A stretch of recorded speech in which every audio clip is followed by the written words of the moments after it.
I'm Charles Cook. This is Jeff Rowland. And we're with Aeroverse Streaming, the aviation streaming app that's on all the smart TVs and app stores. Please go get it if you enjoy this, because we have much more content than what we're showing here, and it's by many other people and stories, and I think you'll really enjoy it.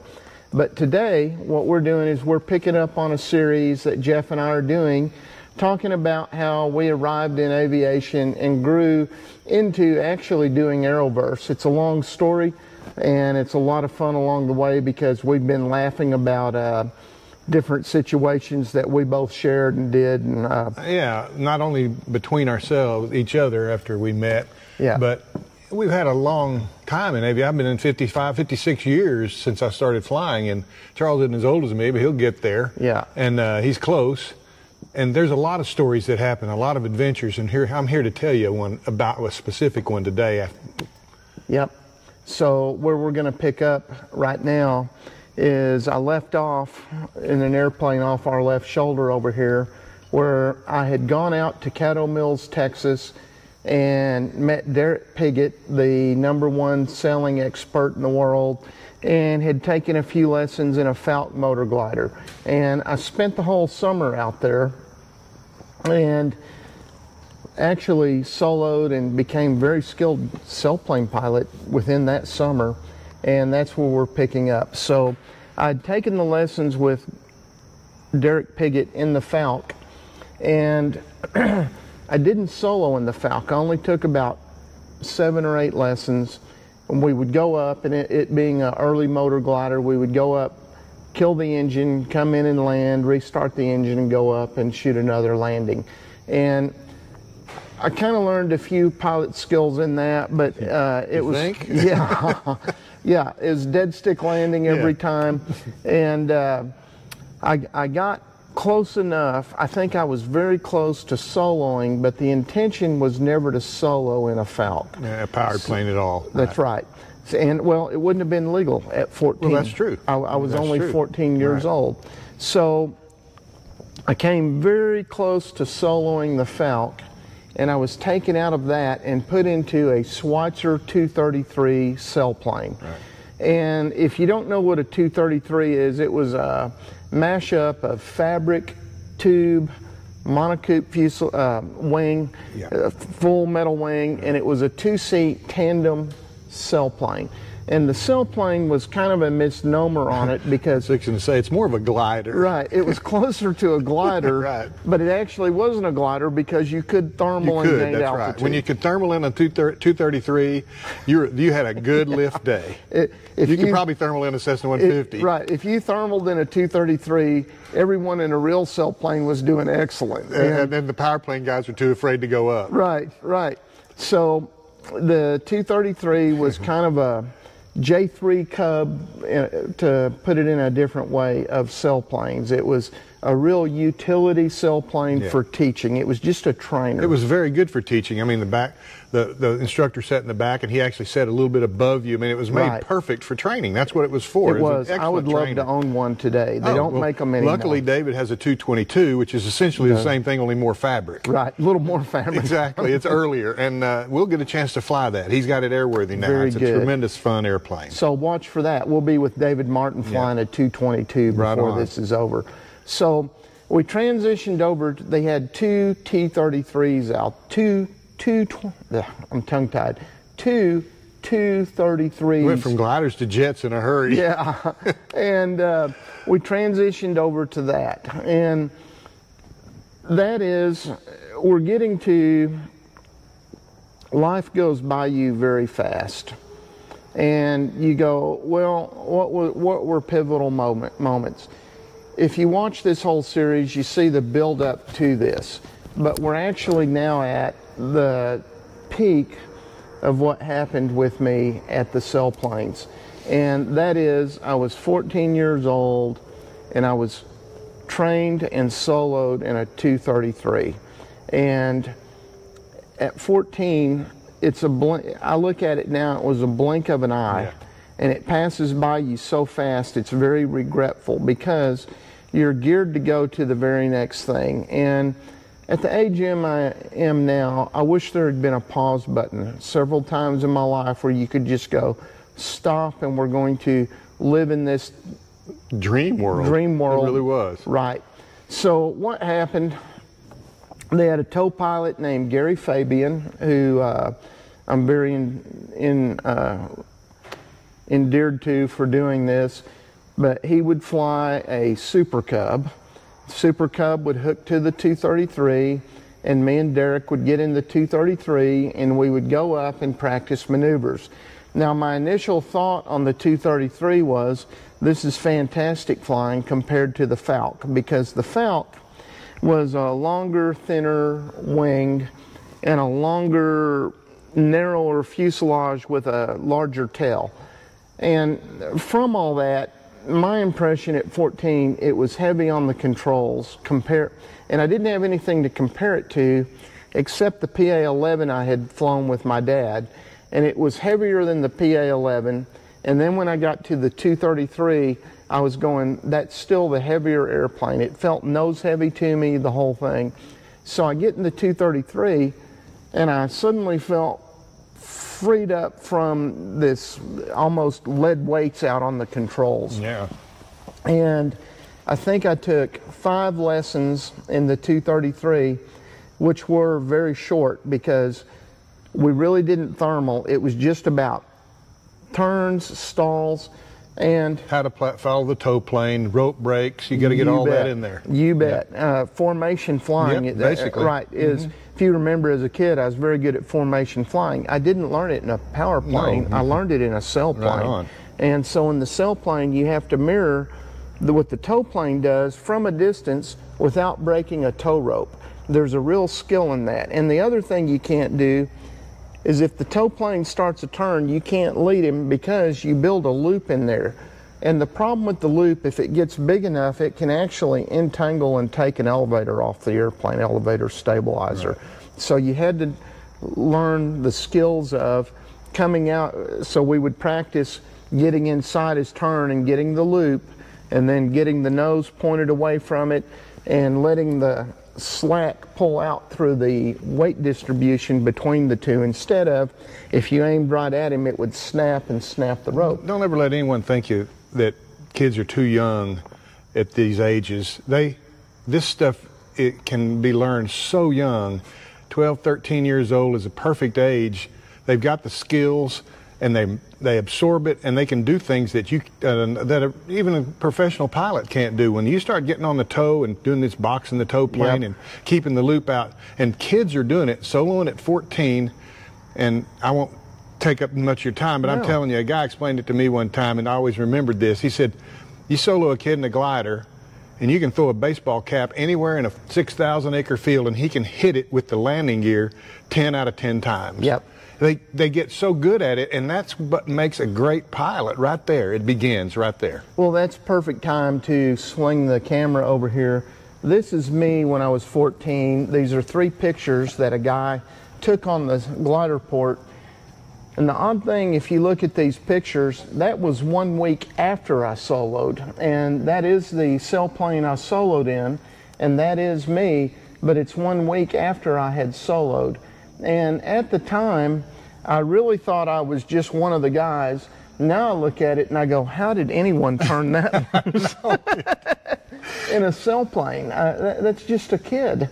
And I still have those photos from that week, and it always gets to me when I look at them a little bit, because that's really where I started to fly. You know, Charles, you mentioned something that was really great about how fleeting life is in any stage of our life, especially as we age. But you know, you look back and it's just this little snippet of time. Right. As I progressed through flying my whole life and became a professional pilot, and I talked to multitudes of people, and like, you know, you flew freighters, and I flew passenger airplanes, and I mean, without a doubt, everyone that talked to you at any length at all would say a similar thread. Man, I wish I'd have learned to fly. Yep. And there's 2 things that I was lucky enough to do. I learned how to play the piano as a kid, and I learned to fly as a kid. And those two things are the two common things that everybody that I've ever talked to said, yeah, I wish I'd have continued with piano lessons. And I wish I'd have learned to fly. You cannot start either one too early. Well, I'm going to stop you there because I had to take piano lessons to fly sailplanes. Right.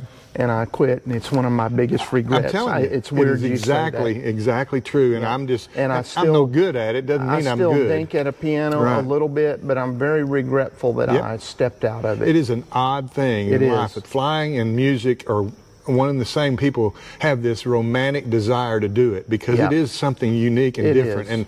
But you can't say, well, I'm gonna do it when I get a good job, or I'm going to get it when I get out of school, or I'm going to do it when I retire. Man, there's no time like the present, and we're going to morph into exactly how you can do it, and I'll tell you my story about that. And I'll tell you one other thing about music and flying.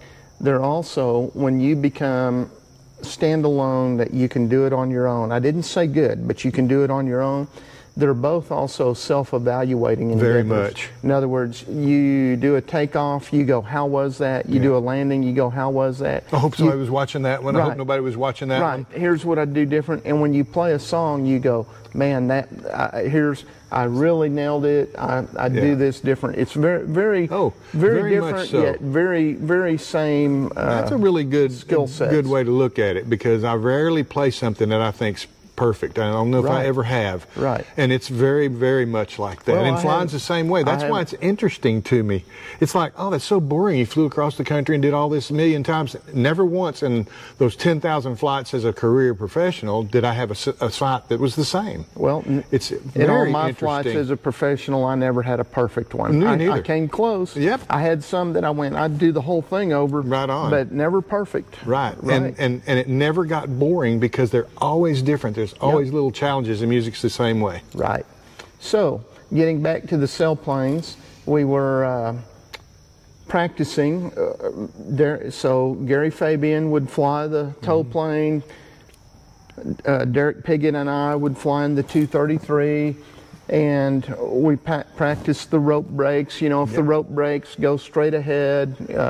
Then you get to a certain point, you just turn back and land. Yeah, it was a very interesting thing. There were certain envelopes you had in that airplane, a sailplane, that was peculiar to its performance. But the pervading thing was, up to a certain thing, you didn't even attempt anything but straight ahead. And then it opened up a little, and you feathered out just a hair as to what you could do. And then you got up and you were actually able to fly a pattern. In other words, you didn't try to really get back to the field till you could fly a dead stick pattern. And that was very good training, and it carries over to what you do in a power plane. What do we hear? Constant. People try that impossible turn back to the airport. They don't know when to start. No. Because they didn't start here. This is absolutely priceless training. I would support anybody that wants to go find some glider flying, even if it's just a little introduction to it. Yep.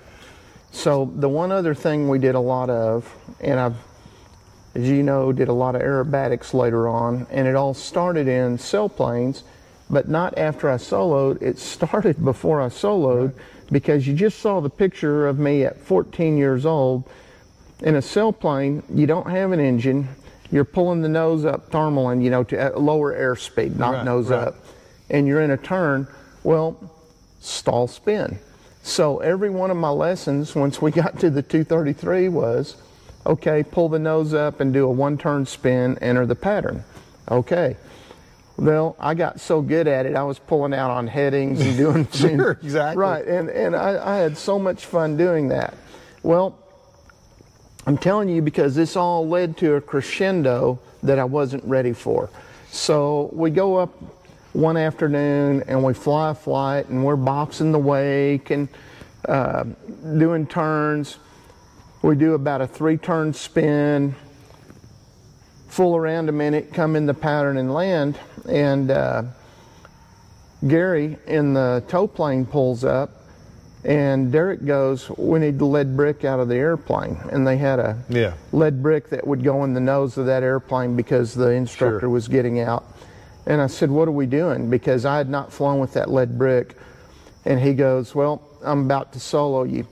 And I'm going to tell you this, it was one of the critical points in my life, and just a weird deal. And I had the epiphany even then. I went, I'm not ready to solo. I went, I'm having a good time doing this. I'm doing spins, toe breaks, but I don't know that I'm ready to solo. I'd like to go a couple more times. And I was sitting in the sailplane. I never had got out of it, only Derek had.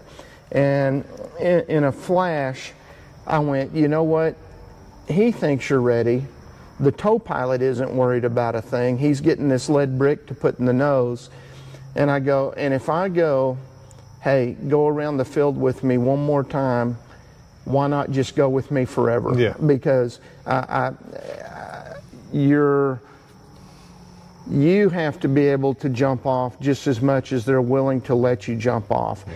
And if you're timid now, you'll never be able to get in something with authority that you've never flown and go. And I went, I'm just going to squash that. They walked over with the lead brick and put it in the sailplane. And I've never told this story, but I will say this. And I went, so I really don't want him out.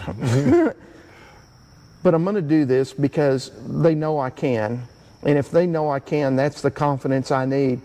But what I'm going to do is I'm not going to look back and where I can see he's not in the back. I go, I'll just kind of keep directed 180 degrees circle here. So Derek grabbed the wingtip, Gary got in the tow plane, and we took off, and the airplane was lighter. Yeah. And as you saw in this picture, I wasn't very big. I vividly remember using more muscle than I had been, right? In other words, the sailplane was wanting to ride around a little more, and this was just marginal, yet in my mind I could feel it. I was going, this thing is, come a little more alive than it was when we're both in it. And I go, that's okay. And we were towing up, and I still remember this. So I was in a level position behind the tow plane, and I reached up and grabbed the release, and I go, when I pull this, I've cut off from anyone else on the planet for the first time, and I'm doing this on my own. And I reached up, and one of the things you learned was not to release with slack in the line because you needed tension to separate. And if you had slack, there was a possibility, I never saw it happen, but there was a possibility it wouldn't release. So I sat there and I waited just a second with my hand on the release, and I saw the tow rope tension out, and I pulled it, and it goes bang. There was always this loud bang, and I started the right turn, and he got in his left, and I went, man, and for some reason that got me more than the takeoff, and I go, man, I'm on my own. And I went out, and they had told me to do a couple stalls, couple turns, come in and land, and they had soloed me in the evening, and they told me this later. They sold me in the evening because the thermals were waning. And they were worried I'd go up there. Yeah, that I'd try to stay up because I'd progressed so fast and was really, learning the thermal and was very good at it real quickly because and you want to see what it's like by yourself too. And so they soloed me with no thermals. So I did the turns, came in, and the next real memory I have is coming in downwind base to final, and I went, and this was an old World War II airport. Training base, yeah. Training base. Three big giant runways. You couldn't miss, right. In other words, you might not touch down where you wanted to, but you were going to stop easily on the airport. And in a sailplane, you try to spot land, and I was going, I've got this nailed. But I remember having the nose down and getting some speed brake in, and I was looking out to the left where I'm going to land, and I looked back, and that's the first time I saw that seat was empty behind me. And I went, man, you better do good on this one. And I came in and landed, and everybody ran up, and it was just a very exciting time. Opened the thing, and they were like, man, you did it. You're a glider pilot now. And not a single one of them was worried, but it's still fun to see. No, but in retrospect, they were more excited than I was. No, you're in a surreal experience. You don't even know. It's overwhelming. Right. It truly is. And the excitement I saw in them is, again, something that I've chased my whole life. That because it wasn't that I soloed. It was that I'd come out there and spending the summer with them, and they had collectively put together a 14-year-old kid in a sailplane and got him flying. And that alone is something to see. I'm so fortunate to have been exposed to this sort of thing. That little piece of confidence that it built in you that day is almost unattainable any other way. Yep. And I am so happy I got to do it, not because of how I felt about it, but because I knew what to pass on to my kids. Right.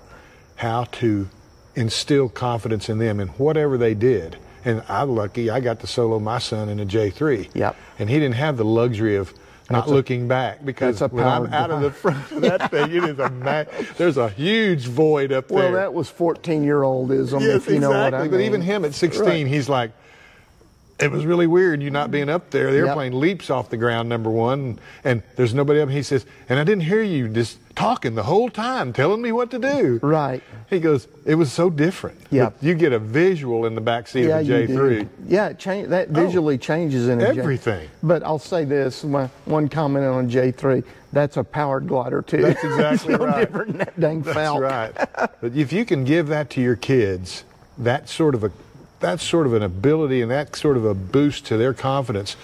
Things like being in boardrooms or taking tests or doing job interviews or inventing something, or it becomes second nature. It becomes commonplace. Trying to invent something, meaning, oh, it didn't work, but it's no problem because here's a...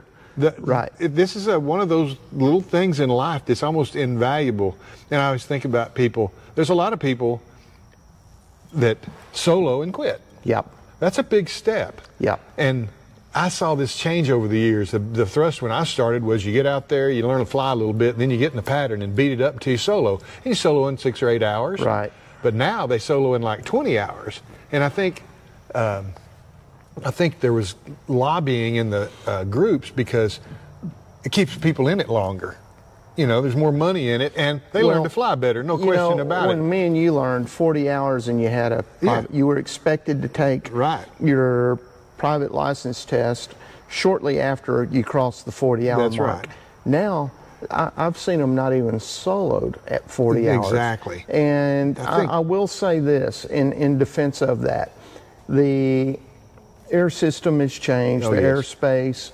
You and I learned on, my Cub has 5 round dials in it. Yeah. And that's the same tires for 20 years because you flew off of grass, they never wore out. Right. They just weather cracked. And now you get into a G1000 172, there's a tremendous amount of stuff to learn. I'm not saying it was a bad idea at all. I think that it's just the way things changed. I think part of it was let's keep them in the system longer, they'll stay. Yep. And that's valid. And they're a better product when they solo because they can operate out there. Instead of their first solo cross country, we're like setting our heading indicator. I don't know how many guys have gotten lost on their first solo cross country and landed on roads. It's ridiculous. Yeah. It just doesn't happen anymore. Well, my cross countries were with a paper map and a compass. And so, I know.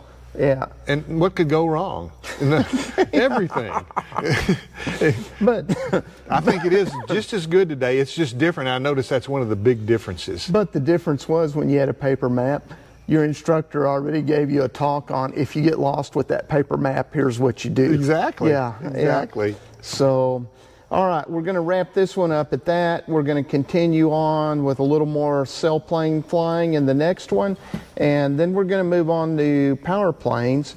And where I'm going with that is, I was 14 years old. Any 14-year-old today can go out to your local glider port and learn to fly. And that's what I did, and I did it for 2 years. We're going to cover a few of those stories in the next one, but my next peak, and when I say this, probably almost some of the bigger peaks in my life were at 14 and 16.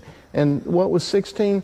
That's when you could solo a power plane, except mine has a wild story associated with it. It's not your normal track of. Here's how I learned to fly in a power plane. Yet, in our era, it wasn't an odd story either. Right. Right. So we'll wrap that up. Come over to Arrowverse.com, Arrowverse app, Arrowverse streaming, and enjoy the YouTube channel and these stories. We're doing that to support the channel, and thank you for watching.